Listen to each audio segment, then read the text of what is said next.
Once upon a time there was a young boy named Timmy who loved playing Fortnite.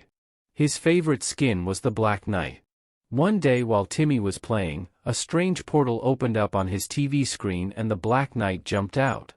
The Black Knight was confused about where he was. He looked around Timmy's room but didn't recognize any of it. "This isn't the Fortnite map, where am I?" he wondered. Timmy was shocked. He couldn't believe one of his Fortnite skins had come to life. "You're in the real world," Timmy explained. "Somehow you got teleported out of Fortnite. This is my bedroom." The Black Knight drew his sword, still confused. "But why am I here? And how do I get back to the island?" Before Timmy could explain any further, another portal opened up in his room. This time, Minecraft Steve jumped out. "What in the overworld?" Steve exclaimed, looking around the strange room. Timmy's jaw dropped seeing another video game character emerge. Now things were getting out of hand. The Black Knight saw Steve appear and immediately raised his sword. "An enemy approaches," he yelled. Steve pulled out his diamond sword. "Who are you?" "Some kind of Fortnite ripoff," he jabbed.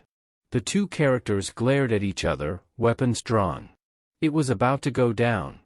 "Stop," yelled Timmy, jumping between them.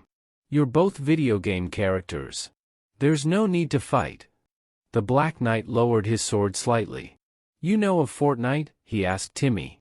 "And you know Minecraft?" added Steve, looking puzzled. Timmy nodded. "They're two of my favorite video games. Somehow you both got teleported here into the real world." Steve and the Black Knight were hesitant but put their weapons away. This world and this young boy were unfamiliar to them both. "See, that's better," said Timmy with a smile. "If we work together we can figure out how to get you back home." The two characters agreed to a truce. "So where exactly are we?" asked Steve. "Some kind of alternate realm?" Timmy laughed. "No, this is Earth. Where real people live, not video game characters. You're in my world now." The Black Knight and Steve looked at each other, comprehending. This was no virtual world. They were somewhere totally different. "Fascinating," said Steve, looking around. "Earth, you say? With real people instead of players? I must learn more." Timmy was excited to show Steve and the Black Knight around. But first he had to figure out how they had teleported here. And how to get them safely back home. There must be some kind of rift between dimensions," said Timmy. "Let me think." Just then, Timmy's cat Miko jumped up on the bed. "A skeleton cat," yelled Steve, pulling out his sword again. Whoa, it's just a normal cat," exclaimed Timmy. Steve lowered his sword again, feeling foolish. "Does this happen often in your world?" asked the Black Knight. "Beings teleporting in from other realms?" Timmy laughed. "No, never." This was totally crazy and new for him too. Timmy led Steve and the Black Knight downstairs, since they seemed to be sticking around for a bit. He showed them all around his house and backyard. Of course, they were fascinated by everything since it was all so new. "What curious devices," remarked Steve, inspecting the oven and TV. "Such fascinating technology." The Black Knight peered out the windows. "And what a strange land this is. Nothing like the island." Timmy grinned. "That's because Earth is way bigger and more complex than your video game worlds." The Black Knight was eager to see more of this Earth place. "Come, let us explore these lands. Lead the way, young page." "Whoa, hold on," laughed Timmy. "You guys can't just walk around outside. You'd cause a panic. People would freak if they saw video game characters."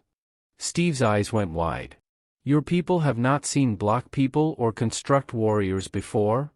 Timmy shook his head. "You'd have to stay hidden." I know. You can wear disguises." Timmy came up with the perfect disguises. He gave Steve a big bushy beard and sunglasses. For the Black Knight, he wore a big puffy jacket and beanie hat. "There, now you look like normal people," Timmy said, proud of his idea. Steve and the Black Knight looked at each other and laughed. They did look pretty silly. "Very well, lead the way, young guide," said the Black Knight. "Onward to explore this realm." Timmy led Steve and the Black Knight on a tour of his neighborhood. They gazed in wonder at cars, trees, buildings and more. At the park, Steve marveled at the birds and squirrels. "Fascinating creatures," he remarked. The Black Knight eyed some older kids skeptically. "Potential enemies ahead. I suggest we avoid confrontation." "Don't worry, they're just normal kids, not enemies," laughed Timmy. This was fun. After the park, Timmy took them to the mall. Steve and the Black Knight were overwhelmed by the crowds and massive complex interior. The smells of the food court entranced Steve. What exotic cuisines! He wanted to try everything. Meanwhile, the Black Knight grew uneasy about being so exposed in the open interior. This fortress layout is an ambush waiting to happen. Timmy had to hold back laughter at their reactions. To him this was all totally normal. As the mall explorer continued, the characters drew some suspicious looks. Timmy overhead whispers about the weird cosplayers. He had to admit their disguises probably weren't totally inconspicuous. "Sir Steve, let us make haste and depart this strange bazaar," said the Black Knight nervously. But Steve was having too much fun sampling all the wild new foods and smells. Timmy decided it was time to head home before they caused any more of a scene. Back home, Timmy only had one stop left on the tour, the backyard. "Behold, my kingdom," he told Steve and the Black Knight, showing them his swing set and vegetable garden. Steve was eager to see what crops Timmy grew. The Black Knight practiced sword fighting moves using the swing set. "Gotta admit, it's nice taking a break from fighting monsters and husks," said the Black Knight. "I don't miss creepers one bit," laughed Steve. This was a fun adventure. As evening fell, Timmy knew he had to work harder to find a way to get the characters home. As fun as this was, they didn't belong here. "I wonder if we have to wait for another portal to appear," Timmy mused. "Or maybe find some source of power to open one ourselves." Steve and the Black Knight agreed. As much as they were learning, they missed their home worlds too. "I do hope we can return to the island soon," said the Black Knight. "Sky will be needing me." Timmy stayed up late into the night, scouring the internet for ideas about portals, teleportation, and interdimensional travel. Steve and the Black Knight helped too. "This is even more complex than redstone circuitry," remarked Steve, looking at physics websites. As more time passed with no solution, their moods became glum. Would they be stuck here forever? "But I cannot abandon the loop," said the Black Knight, distraught. "The island needs me." Timmy yawned but kept searching. He had to find an answer. And just as the first rays of sun peeked through the windows, Timmy finally found something promising. "Aha! Here it is," he cried out. On an obscure science forum, someone described theories about opening rifts through focused energy. It was complex, but Timmy thought he understood enough to give it a try. "My friends, I believe I have found our solution," he told Steve and the Black Knight excitedly. Timmy got to work gathering supplies. Some wire, circuit boards, a battery, anything he could rig up to channel enough power.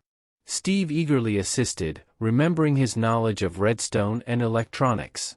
The Black Knight stood guard just in case the strange contraption went haywire.